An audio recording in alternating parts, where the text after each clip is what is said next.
शांति, प्रेम, आनंद, पवित्रता, ज्ञान सब कुछ भरा पड़ा है, पर सब पे क्या? मिट्टी, मिट्टी फिर गई। कोई कोई कहते ना कि सारे प्रोग्राम पे पानी फिर गया, सारे उस पे धूल आ गई। तो यहाँ पे भी क्या हो गई? इतने सालों से देखा ही नहीं खुद को, अब इसको साफ करो। कैसे साफ होगी? वो आप लोग एक गीत गाते हो, कौन सा? मैंने आंगन नहीं बुहारा कैसे आएंगे भगवान। गाते हो ना, एक भजन है कि मैंने आंगन नहीं बुहारा कैसे आएंगे भगवान। जब तक आंगन नहीं बुहारोगे तब घर का आंगन। आप में से कितने ऐसे घर हैं जिनके आंगन गंदे पड़े रहते? किसी के नहीं। पहले उठ के क्या करते हो? सब आंगन को ही साफ करते हो। लेकिन भजन गाया है कि मैंने आंगन नहीं बुहारा कैसे आएंगे भगवान। तो कौन सा आंगन? ये जो 30, 40, 50, 60 साल बाद पता चला कि मैं आत्मा हूँ और मेरे अंदर इतनी सारी अच्छाइयाँ हैं, इसको बुहारो। बना के फिर करते हो। झाड़ू पोछा कब करते हो? उठते ही साथ पहला काम यही होता है ना, क्योंकि वो झाड़ू घर की लक्ष्मी होती है ना, तो पहला काम वही होता है।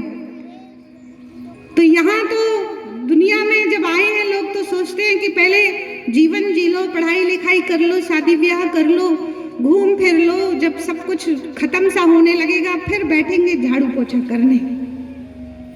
नहीं, तो जब दिन की शुरुआत हम झाड़ू पोछा से करते हैं तो ये मानव जीवन की शुरुआत भी हम यदि अपने उसी जीवन काल से कर ले, जिस दिन से हमें ज्ञान समझ में आने लगा उसी दिन से अपनी सफाई करना शुरू कर ले, बुढ़ापे का इंतजार नहीं करें।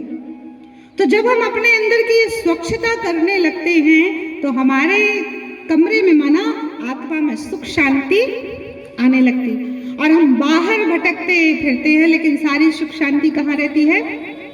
भीतर ही रहती है।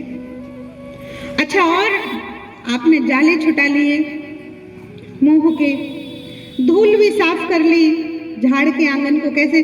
वो वाला आंगन तो आप झाड़ू से झाड़ते हो, यहाँ कौन सी झाड़ू जाएगी? यहाँ पे कौन सी झाड़ू जाएगी? अंदर अंदर तो ये बाल इतने पतले वो तक नहीं पहुंच पाते जो यहीं से निकले हैं बाहर, हाँ? तो अंदर कौन सी झाड़ू जाएगी? नहीं पता ना। संकल्पों की झाड़ू, विचारों की झाड़ू अंदर जाती है। जैसा सोचोगे वैसा हो जाएगा। सोचना शुरू कर दो, मैं शांत स्वरूप हूँ, मैं प्रेम स्वरूप हूँ, मैं आनंद स्वरूप हूँ, और यहाँ की स्वच्छता होना शुरू हो जाएगा। और अब जब जाले भी छूट गए, सफाई भी हो गई, अब उसमें रहने लगे कीड़े, छोटे छोटे छेद बना बना के। जीवन में भी कीड़े लग गए। तनाव कीड़ा है, टेंशन कीड़े की तरह चिपक गया है, छूट नहीं रहा है, जबरदस्ती में टेंशन ले रहा है। शादी है बच्चे की, अरे तैयारी करो, हो जाएगी शादी। टेंशन करने से होगी क्या? कि आप टेंशन करके बैठे हो कोई टेंट लगा देगा? आप टेंशन करके बैठे हो अपने आप दूल्हा आ जाएगा क्या? नहीं ना। लेकिन कौन सी बीमारी चिपका ली है? ये टेंशन। ये क्या है? छोटे छोटे कीड़े हैं जो अंदर ही अंदर मनुष्य को भून रहे हैं, खा रहे हैं। मनुष्य ऊपर से दिख रहा है बहुत अच्छा है, पर अंदर ही अंदर क्या हो रहा है? खाली हो रहा है, खोखला हो रहा है। इन कीड़ों को खत्म करो, जिसको दीमक बोलते हैं। और बड़े बड़े कईयों के घर में तो भूत रहने लगते हैं, है ना? चिल्लाने की आवाजें आ रही हैं, खाली घर भूतों के हो जाते हैं। अब ये वाले घर में कौन से भूत आ गए?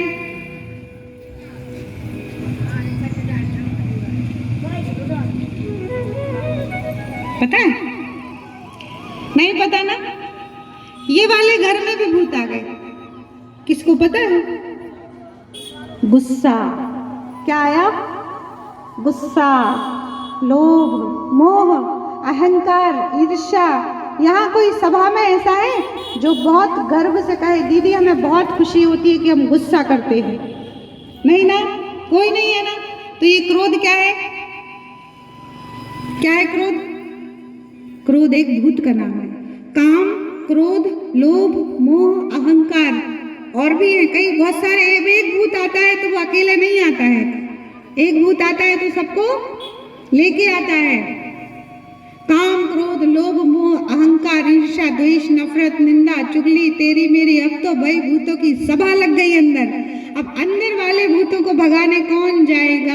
बाहर के पंडे नहीं जा सकते। गुस्से को भगाने कौन जाएगा अंदर? बताओ कौन जाएगा? हम सब खुद ही जाएंगे। ठीक है, तो हम सबको खुद ही अपने भीतर जाना पड़ेगा। और जब हम अपने भीतर जाएंगे तो हमारा शुद्धिकरण होने लगेगा। और जो भगवान ने जो अधिक मास बनाया, अब वो एक मास पानी के नहाने से आप पावन नहीं बनोगे, लेकिन ये अधिक युग चल रहा है, ये पुरुषोत्तम संगम युग चल रहा है। कलयुग जा रहा है और सतयुग आ रहा है। और कलयुग और सतयुग के बीच का जो संगम युग है, इसमें नहाओ। अब कहाँ नहाओ? कहाँ नहाओ? ज्ञान की गंगा में नहाओ, है ना। प्रतिदिन अपने आप को खुद ही नहलाओ, अच्छी विचारों को सृजन करो, अच्छी बातों को बुद्धि में लाओ। आपका शुद्धिकरण हो जाएगा और नर में सिंह जाग जाएगा, नरसिंह। तो सतयुग, त्रेता, द्वापर, कलयुग कभी नहीं मरते। लेकिन इस एक जन्म में जो हमने जन्म जन्म जो विकर्म किए हैं, वो विकर्म हमें इस एक जन्म में ज्ञान स्नान करके अपने काटना पड़ेगा। तो आज हम श्री कृष्ण जन्म मनाएंगे। श्री कृष्ण के बारे में बहुत सारी, कौन कौन है जो श्री कृष्ण की दुनिया में जाना चाहेगा? बाकी सब चलो, वो तो क्या है, सब चलो भाई। श्री कृष्ण की दुनिया आ रही है और हम ना जाएं? हाँ, ऐसे कैसे हो सकता है? श्री कृष्ण कोई साधारण व्यक्ति थोड़ी ना है कि वो आए और मुझे उससे कोई मतलब नहीं। श्री कृष्ण इस धरती के प्रथम राजकुमार है। के घर में जो पहला बच्चा होता है, उसका जन्मदिन कई सालों तक मनाते रहते हैं। फिर और आते हैं उनके, क्यों याद ही ना हो, पर पहले का तो याद रहता है। अब इस धरती पर पहला बच्चा कौन? इस धरती पर पहला श्री कृष्ण थे। और श्री कृष्ण जो पहले थे वो इतने सुंदर है। कहाँ? बैकुंठ में पैदा हुए श्री कृष्ण का जन्म हम आज तक मनाते हैं जन्माष्टमी के दिन। तो कितना तेजस्वी है। लेकिन जो उनको प्यारी चीज होगी वो हमें धारण करनी पड़ेगी। श्री कृष्ण के लिए श्री कृष्ण जैसा बनना पड़ेगा, तभी तो होगा कि नहीं। श्री कृष्ण को क्या क्या प्यारा था? माखन ले आए हो कि नहीं ले आए हैं? मक्खन कौन कौन लाया? आज सबको पता था आज जन्म होना है, क्यों नहीं लाए? मुरली कौन कौन लाया? ना मुरली लाए ना माखन लाए। गोपी बन बन के कौन आया? अरे वाह, गोपी तो आ गई, चलो कम से कम।